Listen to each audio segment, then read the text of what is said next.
Morning, this is Kim Adamski, HIV prevention specialist at the Hartford Gay and Lesbian Health Collective. You know, we've been talking quite a bit about safer sex, but we haven't covered the very basics yet, STD prevention methods. That is, condoms, female condoms, and dental dams. No time like the present, right? So let's get to it.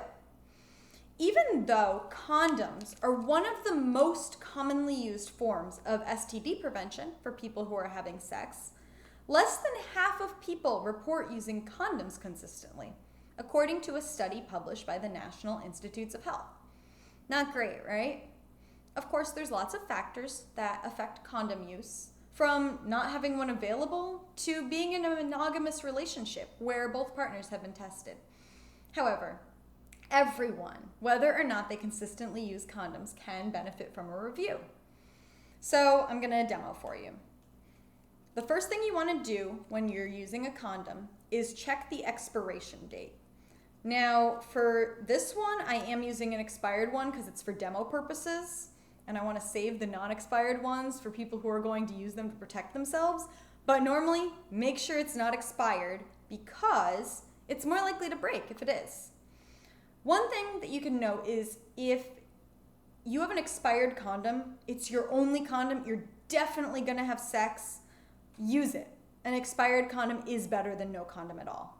But it is, of course, better to use one that's not expired. Okay, so then you want to do the bubble test.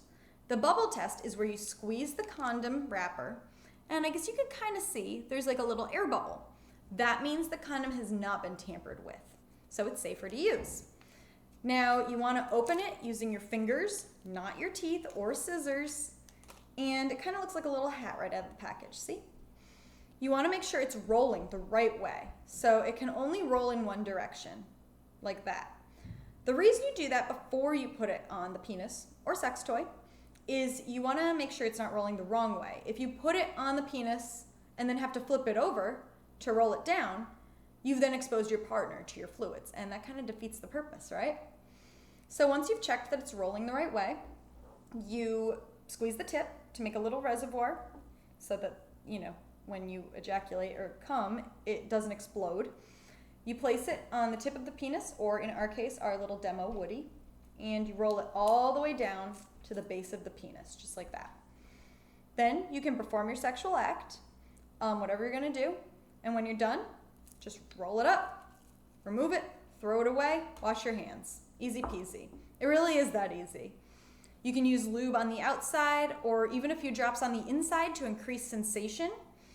And you can try all different kinds of condoms to find ones you like. There's so many different kinds. I mean, at Health Collective, we've got like ribbed and studded. We've got ones that have a little slack at the tip for more sensation. We've got them in colors, and then if you look at like a store or something, you might find even more varieties. Condoms are really effective. Planned Parenthood says that when they're used correctly, every time, they're 98% effective. And they're pretty easy to get. You can get them at CVS just down the street, the grocery store, or at most STD clinics, including our own. Less people have heard of internal condoms, which we also call female condoms. They come in a bigger package like this, but in order to use them, you just do the same as we did with the regular condom when you're opening the package. You check the expiration date. You open it using your fingers, not your teeth or scissors. And you take it out, and this is what it looks like. So it has an internal ring here, which can be removed, and it's very flexible, and the external ring at the tip of the condom, the opening of the condom. They are typically used vaginally, but they can be used by all genders because they can be used anally as well, which we'll get into in a minute. All right, so how to use it. You take the inner ring and squeeze it into a figure 8. It comes out of the package very lubricated, which helps with insertion and makes it feel better, but it can be a little slippery. So you take the condom and you insert the ring as far into the vagina, or glass in this case. I'm not gonna demo with a real vagina, right? And you make sure that the outer ring is laying against the vulva or anus, depending on what you're doing. So it kind of will look like this from a side view if you could see inside. So once you've performed your sexual act, you twist it, remove it, throw it away, and wash your hands. Easy peasy. They can also be used anally. According to AVERT, which is an international HIV and AIDS organization, you just have to insert it into the anus with a finger, very similarly to the vagina. Remember to hold on to the outside of the condom when inserting a penis or sex toy either way, because what you don't want to do is have it be to the side and insert between the condom and the vagina or anus, because then you wouldn't really be using the condom, huh? So to make sure that happens, you just hold the ring in place while you insert. It's really not that difficult.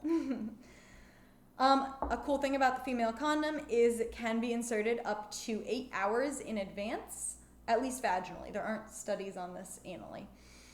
And then, you could go out, do whatever you're going to do, and when you're ready to have sex, you're ready to go.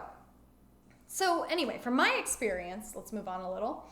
People have the most questions on dental dams. What is a dental dam? It is a thin sheet of latex. Sometimes it comes in colors and scents. This one is a yellow banana one. And it's placed over the vagina or anus to make a barrier between the vagina or anus and the mouth. You can use lube on either side or both.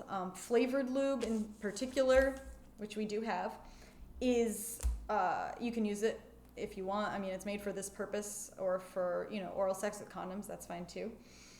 And, it just keeps both partners safe during oral sex. If you don't have a specially designated dental dam, you can also use a piece of plastic wrap. All you have to do, cut a big enough piece, make sure it hasn't been used with food or anything, ew. And you place it just like a regular dental dam against the vagina or anus. Use lube on either or both sides, and get to work, whatever you're gonna do. So that was a short and sweet summary of the 3 most common methods of STD prevention. But come to our live discussion tonight, that is August 6th at 6:30 p.m. on Facebook Live, to learn a lot more and ask any questions that you might have. If you're a parent who thinks their kids can learn something, don't worry, this will be appropriate for teens and adults alike. So join us tonight for some interactive live learning. And as always, be well, be yourself.